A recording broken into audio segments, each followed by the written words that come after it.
What's up, ladies and gentlemen of YouTube? Boogie2988 coming at you live once again through the power of the internet. And we just got back from watching Rogue One, and I have to say I loved it. I absolutely did. I was talking about it on Twitter, and you guys said you haven't done a movie review in a while. Do this one. Absolutely, I figured I should. And as usual, the first half of this will be spoiler-free. But I will warn you, we will move the Death Star from this side of the screen over to this side of the screen about halfway through this review, and I will tell you when I'm doing that, and that means spoilers will begin after that. But we'll keep it on this side of the screen. Okay, as per usual, who should see this movie? Number one, I think you should see it in the theater because it looks fantastic. It is a beautiful, beautiful film. It looks great on the big screen. Unless you've got an amazing setup at home, you're probably really going to want to see this on the big screen if you can put up with the crowds of the people and everything else. And I don't think there's any real major spoilers for it. If you're familiar with Star Wars, you know a lot about this story already. So I don't think you have to rush out and see it opening weekend. But it is very, very, very, very, very good. I have to say that it took a lot of what I even called it Star Wars porn at some point.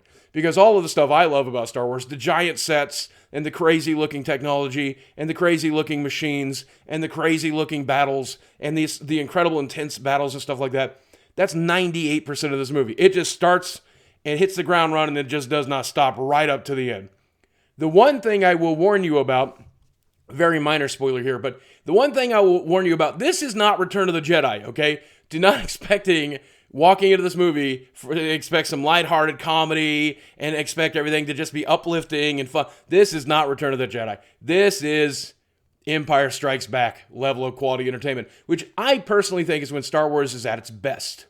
I think Star Wars is at its best when it's very serious and fairly dark and fairly scary. That's what I like about Star Wars. So if you're going into this expecting Muppets singing and dancing, you are going into the wrong movie, kids. And I would even say that there are parts of this movie that might be dark enough for someone who has very, very young kids to consider waiting to see it at home with them. That said, should you see this movie if you're a Star Wars fan? Yes. The fact that this movie is canon and is so well done, I think it's amazing. It tells a story that you're probably somewhat familiar with if you're a fan of the original of episodes 4, 5, and 6. And to hear this story and to see this story, I just go see it. Just see it at some point. You don't have to maybe see it in the theater if you don't like crowds and stuff, because you're probably familiar with the story, but you should definitely see this. My wife, who is only so into Star Wars, has never seen the prequels, only seen 4, 5, and 6, did not like 4, loved 5, was tepid about 6, enjoyed the 7. She enjoyed this movie quite a bit. I was afraid that it was going to be too action-oriented and too crazy and too dark for her. Absolutely not the case. She came out loving it. Everyone we saw this movie with loved it. And I understand why the critics are raving about it. Because, like I said, the set designs are amazing. The acting is amazing. The scripting is amazing. The battles are intense and incredible. And I don't want to give away spoilers. So we're going to have to move to spoiler section now, kids. Please come back and see this section after you've watched the film. And we'll move the Death Star. Da, da, da, da, da, da. Please do not sue me. Da, da, da, da. All right. Okay, can we talk about Darth Vader in this movie? Can we talk about Darth Vader in this movie? Can we talk about Super Saiyan Darth Vader for a few seconds, please? Because, oh my God, that is the best scene in the movie. And that is saying something because there are some incredible scenes in this movie. But towards the end, Darth Vader goes Super Saiyan, and it is one of the best things I've ever seen. Dude literally pushes the guy up against the ceiling and cuts him half while he's on the ceiling. What? I cannot believe they did that in a Star Wars movie. That is the darkest, cruelest, craziest Darth Vader scene I've ever seen. It's everything I ever wanted. It's everything I ever wanted. I like a truly dark, truly sinister, truly cruel Vader, and that speaks to me. So, number one, a lot of people say I'm supposed to dislike this movie because it has a female lead. And some people tell me I'm not even supposed to say anything about that. But because of how well this was acted, how well it was written, who would care that it has a female lead? Only the basementiest, trolliest person would be like, Well, I refuse to like this movie because I don't think women have place in Star Wars. whoever that guy is, I'm sorry that your life is that bad. Because if you can't see how incredibly... I don't think that person exists. Just to be frank, I don't think that person exists. This movie, the actress, I don't know this actress at all. I have no clue where she came from. She was fantastic in this film. All of the actors just nailed it. just nailed it. The story, of course, is written, as my understanding, based off of the line in, I guess, episode 4, when they explain that some of their best people had died trying to get those plans to the Death Star, and now we have to follow through on that. And I love to tell that story. I love the way they told the story, even though it is dark as shit. Because everybody dies, just everybody dies. Every character you start to like, they're just dead by the end of the movie. It doesn't matter. It's like Game of Thrones in here. It is, I think George R.R. Martin wrote this script, dude. I couldn't believe it.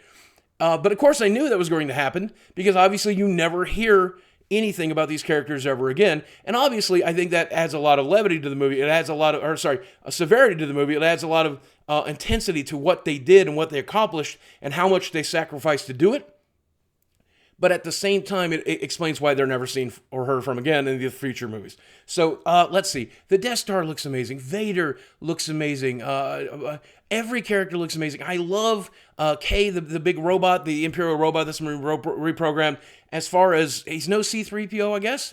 But I liked him better than C-3PO because he reminds me of me, and he always says what he's thinking, and it kind of annoys people because he does it. I can relate to that. I think a lot of people will be able to relate to that. A lot of kids will be able to relate to that. And I love the fact that they brought a character into the world that does that. From top notch. Top notch. I love seeing the Death Star in action. I love all of the character designs. I love the blind guy with the stick. I love the fact that there wasn't, as far as I know, besides Vader's lightsaber, there's not a lightsaber in the movie.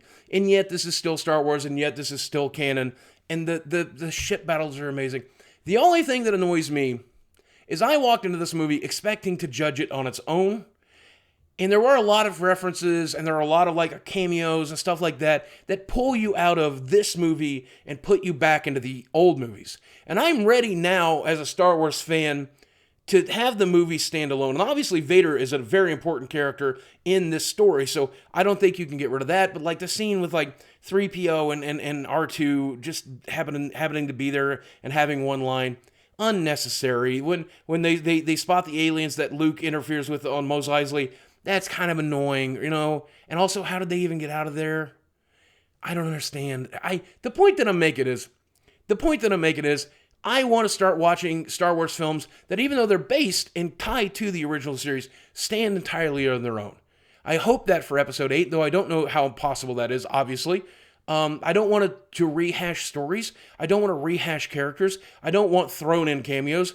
I want a story that stands entirely on its own. Rogue One does that 98%. There's only a handful of cameos, and they do not rehash anything. They do not retell anything. This is all brand new stuff to me as a Star Wars fan. However, that stuff is still getting shoehorned in, and maybe some people like it. And maybe you liked it. Maybe I'm just very particular. But I gotta say, man, one of the best Star Wars movies of my life. This is exactly what I want, Disney. This is exactly what I personally want. I want the stories to be serious. I want them to be dark. I want them to be incredible. I want them to be adventurous. I want them to be amazing. I want exactly this. So give me more of that, and I will give you more of my money. And now I want to buy all kinds of crazy Rogue One toys and stuff. Guys, thanks for watching. I love you very much. I'm going to go buy Rogue One merchandise now. What have I become? Oh, I've always been like this. Never mind.